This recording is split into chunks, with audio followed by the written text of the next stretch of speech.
Part W is an action group which campaigns for gender equity across the built environment, and we have run since 2019. We launched our first public campaign.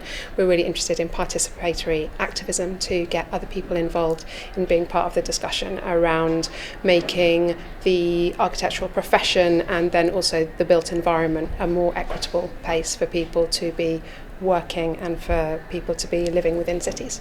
Winning this year's research prize for gender and architecture is really significant for us. It's a real boost at a much needed time.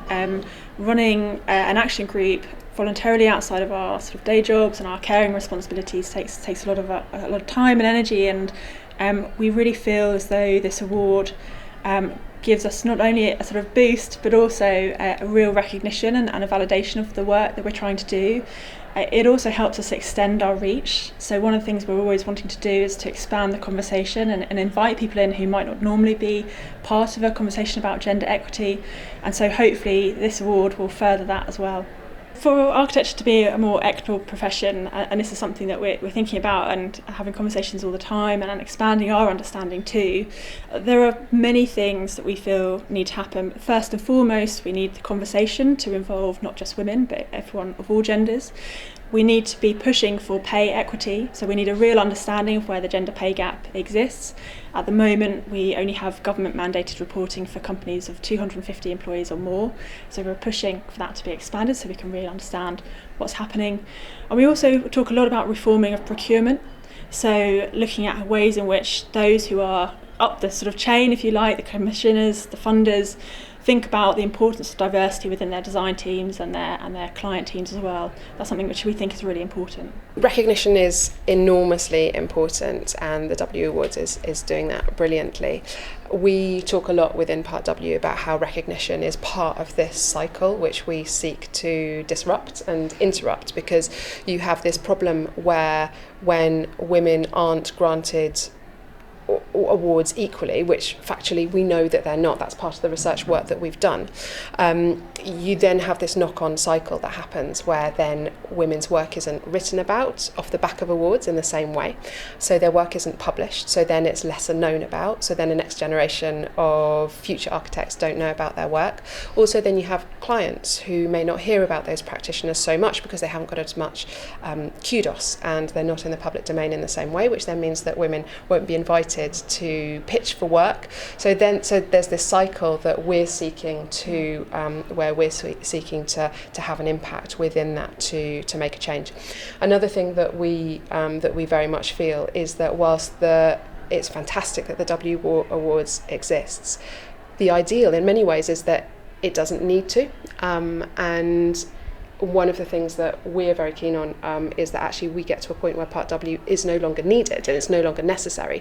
So in that meantime, we're enormously grateful to the W Awards to be doing this amazing work and promoting women and to be creating this wider conversation around these problems, which is very much at the moment does exist. During the production of the Women's Work London map, we've learnt many things. We came to it feeling like we had a good understanding of what our ambitions wanted to be, but we still learned and challenged ourselves along the way.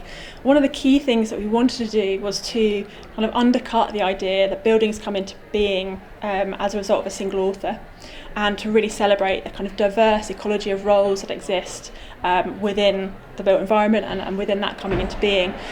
We found that quite challenging, learning how to rewrite a project's history, learning how to celebrate those diverse roles and not just an individual. So that was a challenge for us. We also started thinking about feminist mapping, so thinking about what that might mean, how we draw maps currently, whether we prioritise maps around transport, around roads, whether we could instead prioritise a map around public space, around rivers, around parks, etc. So all of that's been part of the conversation and been really interesting, having lots of different voices becoming involved in the project, and that's something that we're trying to do with all of our work, is this idea about participatory activism.